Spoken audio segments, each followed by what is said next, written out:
Okay, students, so far we have been discussing about vector addition, everything related to it.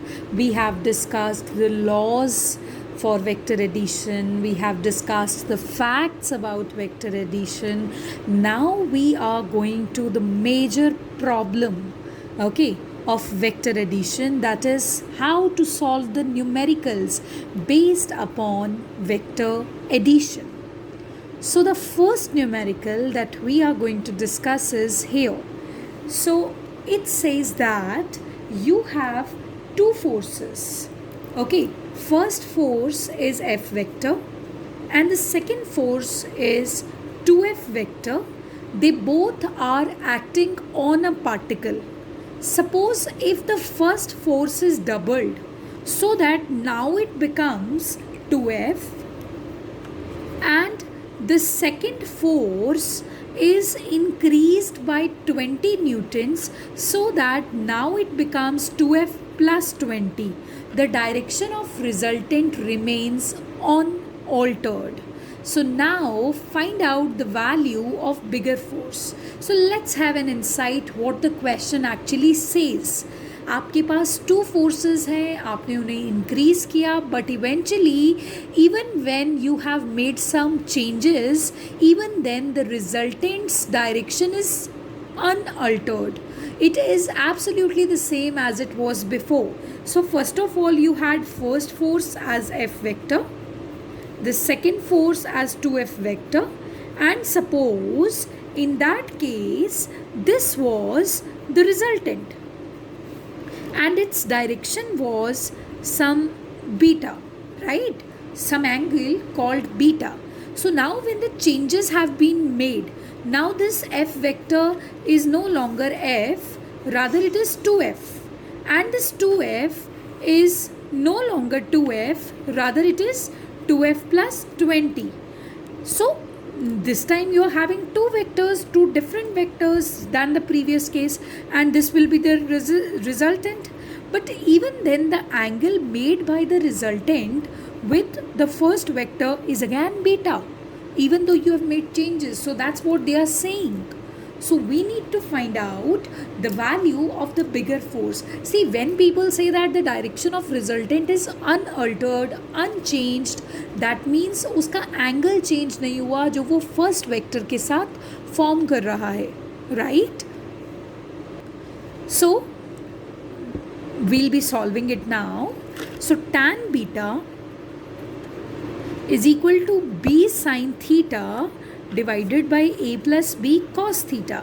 Here b refers to the second vector, okay, of the two vectors you are talking about. A refers to the first vector, okay, and theta is the angle between a and b. So now tan beta for the second case is, यहाँ पर ये a होगा और ये b होगा. It will be 2F plus 20 sin theta divided by a 2F plus b 2F plus 20 cos theta. So this is the value of tan beta. Similarly, now we will be finding out tan beta for the first case, like this was for this situation. For this situation, tan beta will be b sin theta, which means 2F sin theta divided by a f plus b cos theta, right? So direction remains unchanged, that's why I have used beta beta in both the cases. So you can see that what is happening, these two are equal, so they both can be compared. So when you will compare both of them, you are going to find out that they'll be equal.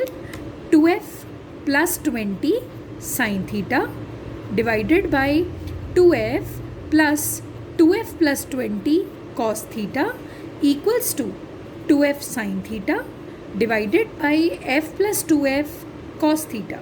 So sin theta cancels with sin theta and you will be left with this stuff. And when you will solve it, okay, when you will solve it, you are going to get F is equals to 10 newtons and 2F is equals to 20 newtons, which is the bigger force. I would suggest you to solve it. Okay, so this was the concept underlying behind this numerical. Now we'll discuss more of them. Okay, so here we go. The second numerical is there are two forces, P plus Q and P minus Q. At what angle they must act with each other so that the resultant that they produce is first part under root 3p square plus q square. This is the second part, this is the third part. We'll be discussing first part first of all.